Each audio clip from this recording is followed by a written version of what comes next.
Bueno, la idea era introducir el tema de economía popular vinculado con los barrios populares. Yo les cuento que soy docente acá en la cátedra, soy militante en el Movimiento de Trabajadores Excluidos, el MTE y el ACT. También como para que entiendan de dónde salen algunas de estas cosas. Bueno, la idea es hacer una introducción que lo voy a hacer muy breve porque la mayor parte de ustedes ya saben de lo que estoy hablando. Igual la dejé ahí por si hacía falta. Introducir la economía popular y describir los tipos de trabajo vinculados. Temática de género vinculada con la economía popular, que es un tema que está bastante poco explorado, pero es súper interesante. Y la vinculación con el espacio físico del barrio. Y finalmente un poquito de legislación. Así, de legislación. Bueno, para empezar con la introducción, y por eso digo que voy a ir rápido, porque esto me parece que ya todo el mundo lo tiene presente, ¿no? La separación entre la palabra empleo y la palabra trabajo. Trabajo es cualquier actividad que nosotros hacemos que produce un bien o un servicio y que beneficia al conjunto de la humanidad, así en términos tan generales, mientras que empleo es una relación entre alguien que contrata y alguien que es contratado para hacer por ahí un trabajo, pero en un contexto particular. Y que el que inventa la noción de empleo que nosotros tenemos en la cabeza hoy es el capitalismo. El trabajo ya existía desde antes, con el sistema capitalista que toma esta forma que nosotros conocemos hoy, lo que nosotros decimos un laburo. Bueno, ¿cómo es esa forma capitalista? Y el ejemplo para mí está acá en los Picapiedras, es bastante claro. Una relación laboral formal tiene ciertas características. Tiene un lugar, uno va a trabajar, ¿no? El trabajo se desarrolla en un lugar. Tiene un momento, tiene un horario, empieza y termina, que acá está cuando le sonaba el silbato a Pedro Picapiedra, era el momento en el que su trabajo se terminaba y él se iba. Tiene un contrato que estipula qué es lo que tiene que hacer cada uno y cuando está regulado por el Estado tiene un conjunto de derechos. ¿Sí? Vacaciones, aguinaldo, ART, obra social, regulación, etc. Bueno, ese es el trabajo formal asalariado. No es la única forma de trabajo que tenemos hoy en el mundo. Y digamos, hay un montón de otras formas de trabajo que no son el trabajo formal asalariado, que es un poquito como lo que nos va acercando a qué es la economía popular, ¿no? Trabajo que en algunas cosas se queda corto. Y este era otro paréntesis que quería hacer, que podía ser más largo o más corto, pero me parece que estamos todos en tema. Esto, ¿no? Que quienes trabajamos producimos valor y con nuestro esfuerzo sostenemos la... Hay trabajos que no incluiste. ¿Cómo? Hay trabajos que no incluiste. Por supuesto. Yo lo que dije es... Un profesional sí. no trabaja en un lugar, puede trabajar en su propio estudio sí. y... Bueno, trabaja más en un lugar. Pero tiene un lugar. No trabaja en un lugar físico como lo estás marcando ahí. Todos tenemos un lugar, si no, no existiríamos, ¿de acuerdo? Así que no me juegue con... Después, puede trabajar de forma independiente y ese trabajo también es trabajo. Claro, todo eso te va fuera de esto, tal cual, El salario viene como remuneración al trabajo que vos hacés y viene porque antes te pagaban con sal. Claro. La sal es una cosa vital y de ahí viene asalariado. Es decir, vos podés hacer un trabajo por un contrato, que sos un contratado, te van a pagar un salario, digamos, te van a pagar un contrato, es decir, hay trabajo que no hay dos cosas de trabajo, como sos formal, así como es informal. Me parece que estás refiriendo a las relaciones salariales que vienen con el trabajo protegido. Era una forma de trabajo, hay un montón de otras, el trabajo autónomo, el trabajo cooperativo, todo eso quedó afuera de esto, pero este es el modelo de cuando uno dice tengo un trabajo, conseguí trabajo, querida, tengo un trabajo, bueno, uno piensa en estas cosas, por defecto. Después es más complejo, obviamente, y hay un montón de cosas que quedan por afuera. Pero ¿contra qué comparamos en nuestra mente cuando estamos hablando de trabajo? Y esto, ¿no? Que los que sostenemos a la sociedad somos los que trabajamos, que cuando trabajamos producimos valor, y producimos valor por encima de lo mínimo y necesario para subsistir, y muchas veces ni siquiera nos retribuyen lo suficiente para subsistir, y cada vez menos, y ese es el estado actual del capitalismo. Y acá, esto que puse acá, que desarrollo y crecimiento no es igual a trabajo y dignidad, me parece que es una noción central que necesitamos tener en la cabeza para pensar en la economía popular. Cuando uno piensa en desarrollo, por ahí piensa en una planta, ¿no? Y la planta crezca y sea más fuerte, o por ahí piensa en términos de la economía de un país creciendo, ¿no? Y el Producto Bruto Interno, lo mismo acá, con crecimiento. Esas dos nociones de la economía clásica, en el caso de la economía popular, muchas veces van incluso en contra del trabajo, ¿sí? Del trabajo y de la dignidad de los trabajadores. Un ejemplo sencillo y concreto. Los trabajadores en la provincia de Tucumán que trabajaban en la industria de la caña de azúcar. Ese trabajo no se hacía en condiciones dignas hace 60, 70 años. Se hacía en condiciones terribles. Durante los últimos 50 años ese trabajo se mecanizó, se incluyó maquinaria, ¿sí? Y uno dice, bueno, hoy se produce más caña de azúcar que la que se producía hace 70 años. Entonces hubo crecimiento, ¿sí? Y a la vez ese trabajo se volvió cada vez más técnico, entonces hubo desarrollo. Y si uno mira, dos cosas. Si uno mira cuánta gente trabajaba hace 70 años y cuánta gente trabaja ahora, bueno, trabaja mucha menos gente. Y si uno se fija en las condiciones de trabajo de los trabajadores hoy, en algunos aspectos por ahí mejoraron, pero siguen siendo miserables. Y que el capitalismo incluye esta noción que no entra muy bien dentro del modelo, cuando uno dice el modelo redondito del capitalismo, la idea de que uno puede mecanizar, tecnificar y seguir teniendo trabajo en condiciones degradantes e indignas para el ser humano. Entonces eso hay que tenerlo en la cabeza.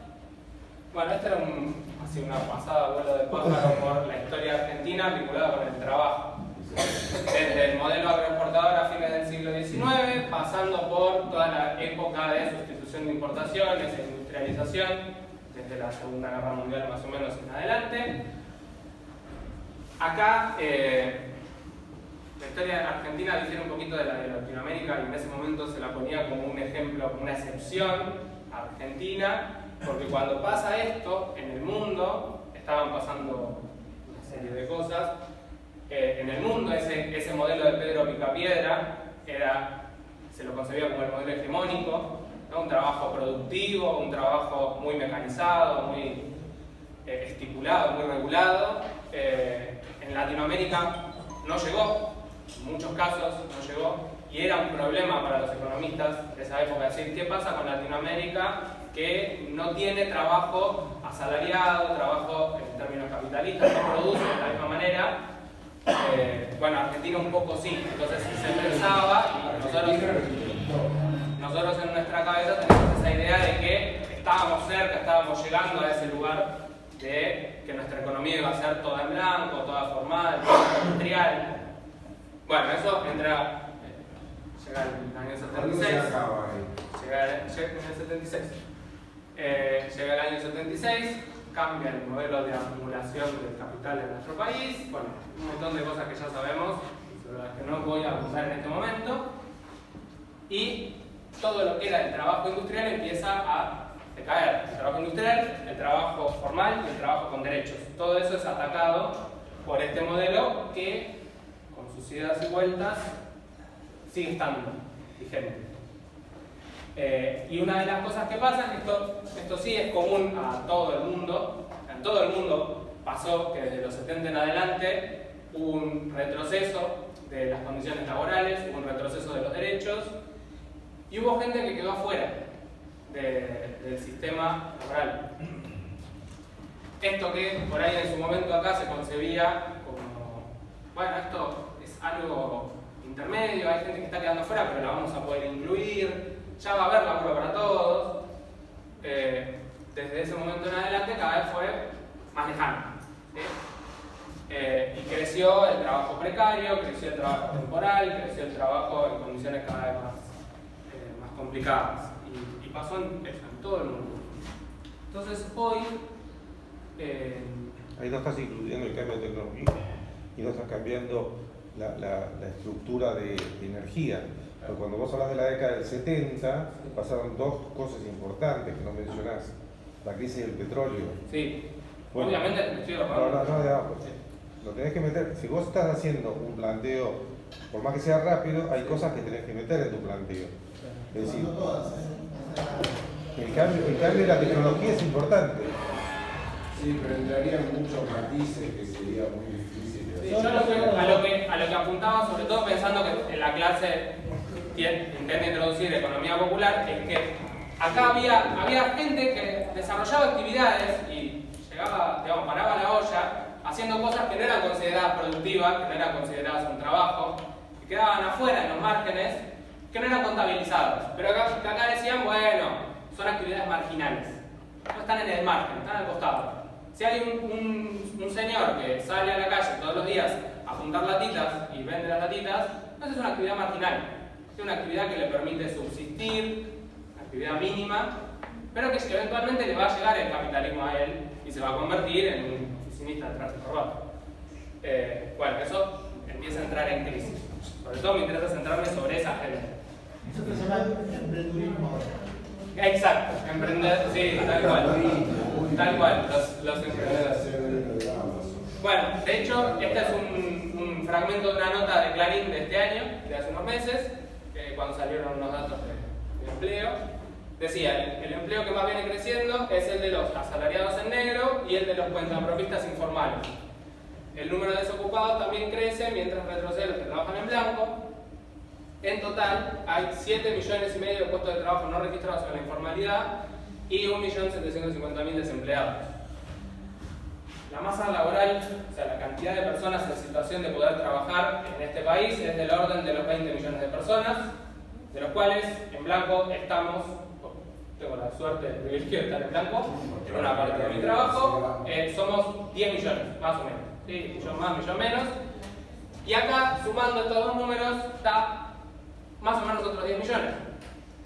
O sea que, si bien cuando se habla de informalidad de trabajo en Argentina y se refiere en general al trabajo asalariado en negro, y se habla de que la informalidad es del 30%, bueno, si uno suma toda la gente que quedó por fuera, estamos hablando de la mitad. O sea que esta cuestión que era marginal en Argentina es la mitad de la población. Bueno, entonces es difícil hablar de margen, ¿no? Cuando el margen te ocupa la mitad de la hoja. Así que, bueno, en esta situación estamos en Argentina hoy, aparentemente, según el diario Clarín, no creerle.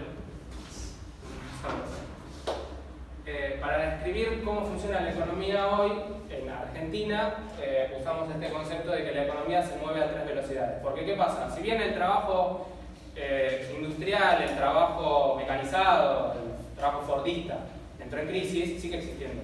Y hoy sigue habiendo trabajadores, sigue habiendo industrias grandes, mecanizadas y automatizadas y cada vez más eficientes. Entonces, los distintos tipos de trabajo conviven, ¿sí? Y se articulan entre sí. Y hay una articulación ahí que ahora vamos a ver. Un fragmento de la clase trabajadora trabaja en avión. Significa trabaja en empresas que tienen gran capital, mucha tecnología, procesos hiperoptimizados, mucha eficiencia. Ese trabajo en general está vinculado a unas pocas empresas grandes, ¿sí? Las 100 empresas más grandes del país, 50 empresas más grandes del país que controlan el 40% del Producto Bruto Interno. Y son los trabajos mejor remunerados. El caso particular de los que trabajan efectivamente adentro de los aviones es un caso paradigmático, ¿sí? Gente que trabaja, tiene una relación laboral, cobra un sueldo bastante bien y tiene derechos, ¿sí? Y es un trabajo que se hace de la misma manera en general. El trabajo de esta economía que va a gran velocidad, es un trabajo que se hace exactamente igual acá que en el sudeste asiático, que en Europa, que en Estados Unidos. Es un trabajo que trabaja para el mercado global. ¿Sí? Un piloto de avión acá es un piloto de avión en Alemania. Una planta de ensamblado de automotriz acá es una planta de ensamblado automotriz en Europa del Este. Funciona igual. Trabajo globalizado.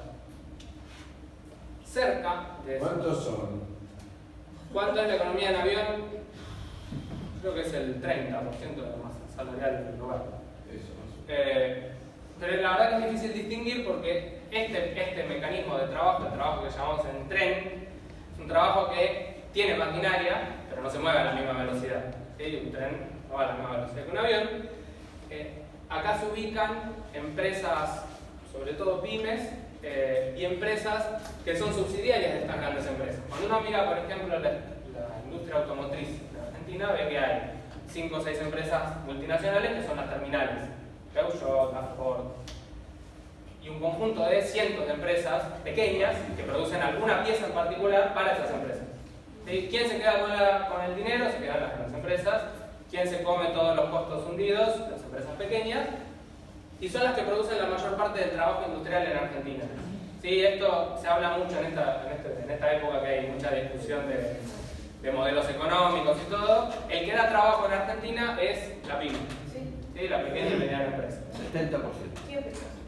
Por eso acá puse que da más trabajo y en general cuentan con menos capital. Se les complica. Si una empresa multinacional puede decir, vengo, pongo una planta, 200 millones de dólares, pum, así caja, para una pyme conseguir una máquina es todo un logro y tienen una dificultad. Y en general las empresas pymes, en general digo porque hay excepciones, las empresas pymes se vinculan al mercado interno. Cuando el mercado interno crece, las pymes crecen. Año 2011, si recuerdan, estaban ya, ¿no? Todo el mundo estaba produciendo a plena capacidad, tomando gente, qué sé yo, y ahora están al fondo. Si uno va por el municipio de San Martín, por ejemplo, bueno, donde hay cordones industriales, se nota enseguida que no estamos en una economía pujante, ¿no? Como bastante para atrás. ¿Cuánto es? ¿60? Del 70%. Claro, ellos dicen, del trabajo industrial son la mayor parte. Son sectores. Y obviamente y vale la aclaración, esta división está muy vinculada al mundo de la producción. ¿Sí? El trabajo estatal, por ejemplo, no sé bien en dónde entra, porque hay trabajo estatal también en avión, y hay trabajo estatal en tren, y hay trabajo estatal en esta tercera forma de producción, que esta es la que nos interesa a nosotros, esta parte de la economía, que es la que llamamos la economía en chancletas. ¿Sí? Cuando estamos hablando de velocidades, a qué velocidad se mueve, bueno, cuando uno está en chancletas se tiene que correr. La economía en chancletas describe todos los procesos económicos que se dan en ausencia de capital, o con muy poco capital. ¿Sí? Con un capital que puede estar al alcance de la mano de cualquiera de nosotros. Necesariamente, esa falta de capital, esa falta de maquinaria, esa falta de elementos de trabajo, hace que el esfuerzo lo tenga que hacer uno. Y en este mundo, el mundo de la economía que se mueve en chancletas, es el mundo de la economía popular. Se confunde un poco la economía en chancletas con la economía popular. Hay muchas situaciones de trabajo que se dan de esta manera y que no son economía popular de por sí. Y ahora voy a hacer la distinción. Eso sería por la propina. Incluye cuenta propia. Ustedes estuvieron hablando hasta recién de cooperativas de barrido y de residuos en los barrios populares. Bueno, eso claramente no está en avión, eso claramente no está en tren, cuenta con poco capital, el esfuerzo cae sobre los hombros. Eso es un ejemplo de economía en chancletas y el trabajo cooperativo. ¿Sí? La forma laboral es una cosa y la cantidad de capital con la que cuenta y la manera en la que se desenvuelve es otra. No están mezclando la producción. Disculpa, eso no es producción, eso es comercialización de productos que son chinos y que está fabricado globalmente y con mano de obra esclava. Es decir, por ahí la subsistencia del trabajo popular que está haciendo es obteniendo de alguna manera ese producto que tiene un mercado, por ahí porque el costo del producto que hace que la gente más humilde, que menos poder adquisitivo tiene, pueda adquirir esos productos. Pero eso es parte de la economía, sí, y no parte de la producción. Vos hablaste de producción. Hay de todo ahí. Exactamente. No, si hubiera hablado de los que venden chipá o sándwiches, eso sí sería producción popular, digamos. Pero me pareció más bien. Sí, más es verdad. Me pareció vistosa esta imagen de. Esta figurita es más tiene más glamour. Claro. Eso, tal cual. Porque busqué una foto colorida. No es tan fácil. La cubierta japonesa está buenísima.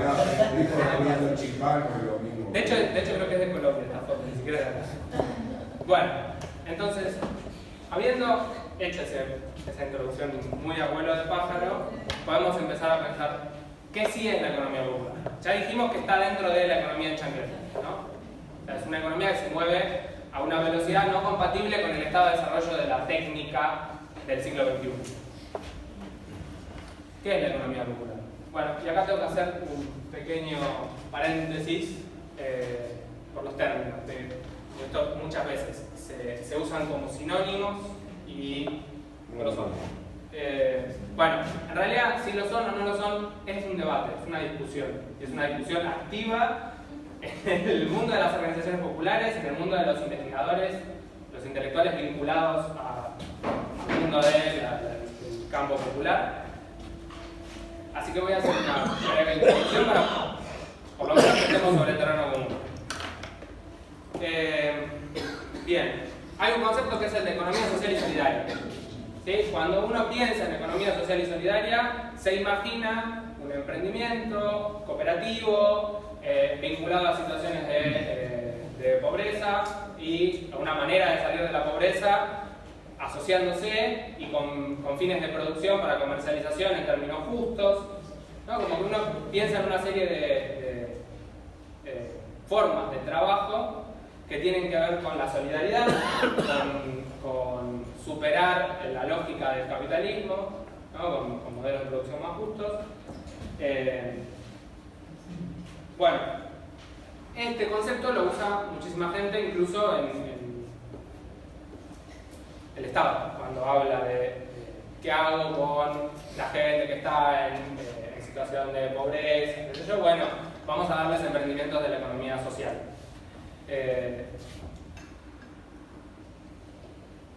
Cuando uno hace esto de decir, bueno, vamos a darles emprendimientos de la economía social, un poco lo que hace es tapar la situación de exclusión, la situación de complejidades que tiene la vida cuando uno no tiene recursos económicos.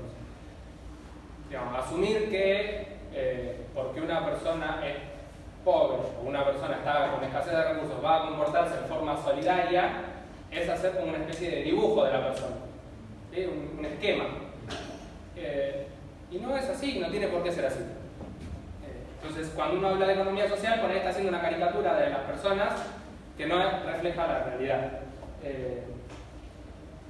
Después, muchas veces la gente que trabaja con la economía social y solidaria se enamora de la economía social y solidaria. Dice, esta es la salida, esta es la que va, que la verdad que yo en parte coincido, digamos, yo considero socialista, entonces digo, no, todos tenemos que ser así, solidarios con el otro, digamos, y pensar en una humanidad en donde todos accedan a la dignidad.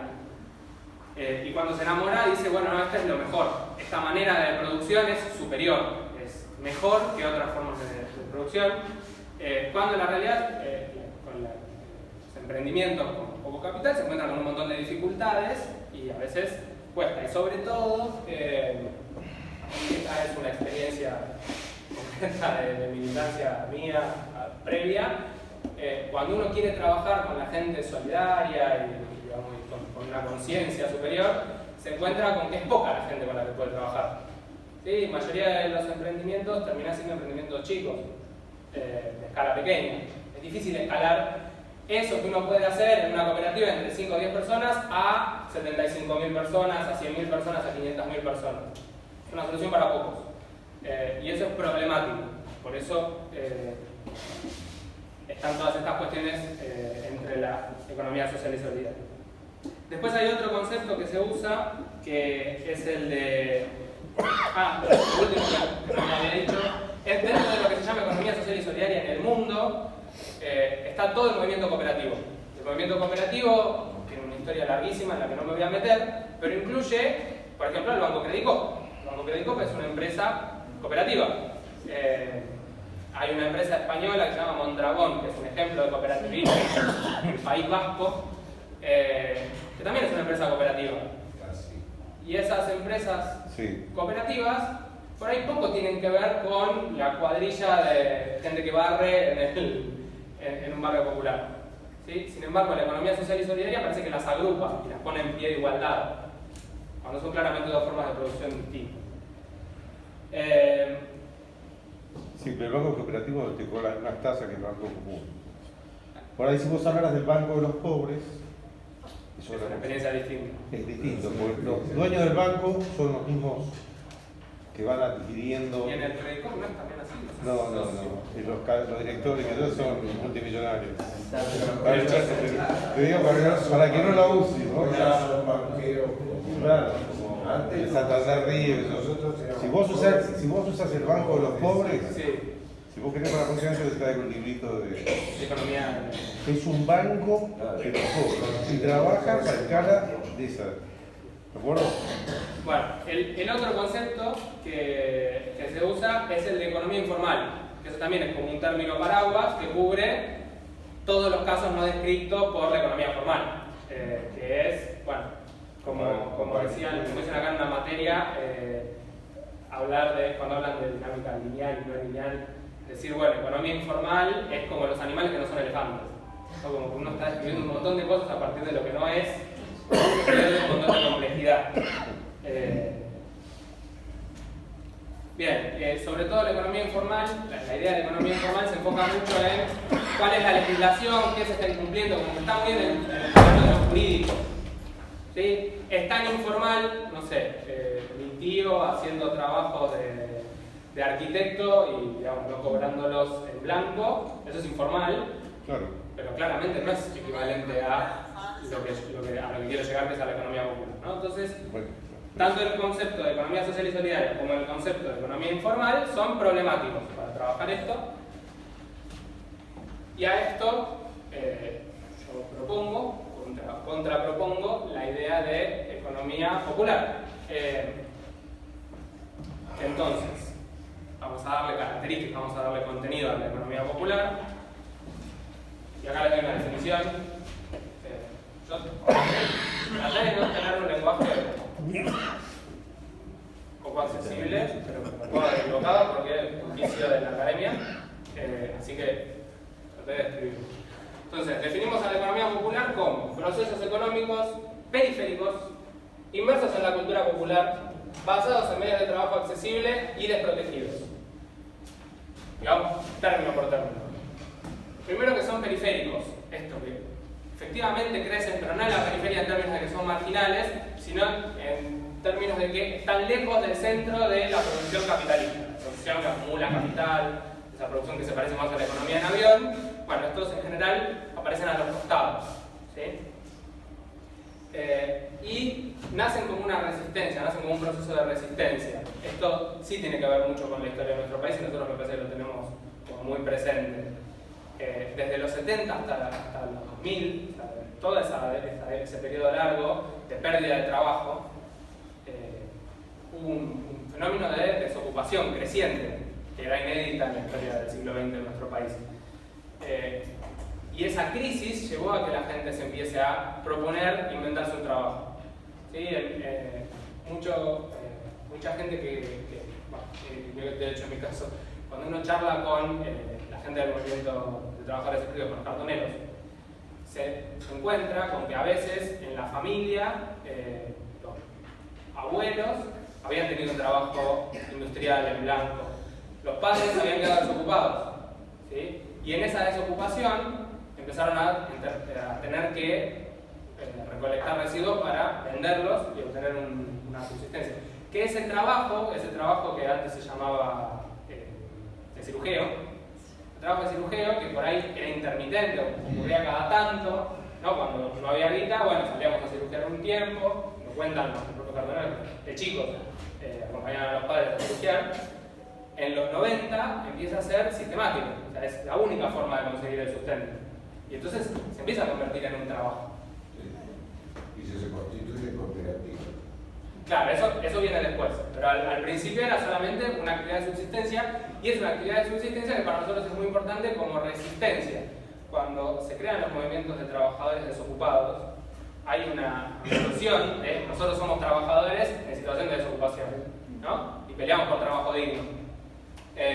Bueno, en el movimiento cartonero también surge este proceso, ¿no? De decir, bueno, mi identidad es de trabajador, y yo soy un trabajador cartonero. Entonces es un proceso de resistencia. Y uso el ejemplo de los cartoneros y voy a volver a usar el ejemplo porque es un vicio de la militancia en este caso. Y que surgen las grietas del sistema productivo es que surgen donde hay un lugarcito, donde uno ve que hay un lugarcito en donde uno puede meterse y sacar un mango, se mete. Que estén inmersos en la cultura popular, y esto sí me parece importante para distinguir otras formas de economía en chancletas de la economía popular. tienen lógicas que son propias del pueblo. Yo puse acá sin gerentes ni planes de negocio. Una cooperativa cartonera no se va a mover de acuerdo a un plan de marketing, ¿sí? Ni a un plan de inversión. Porque tienen otras lógicas y las tienen adquiridas y les son propias. ¿Sí? Y yo puedo venir con mi conocimiento técnico de la Facultad de Ingeniería de la Universidad de Buenos Aires y decirle, no, mira, esto se hace así. Yo no tengo la menor idea de qué es lo que está haciendo, de lo que cualquiera de esas personas está haciendo. Y entonces tienen otra lógica. Y eso sí me parece que hay que distinguirlo, porque hay parte de la economía que se mueve en chaquetas que sí sigue las lógicas del capital, ¿sí? Que sí busca la mayor productividad a una costa del trabajo de los compañeros. Y eso entonces no es economía popular.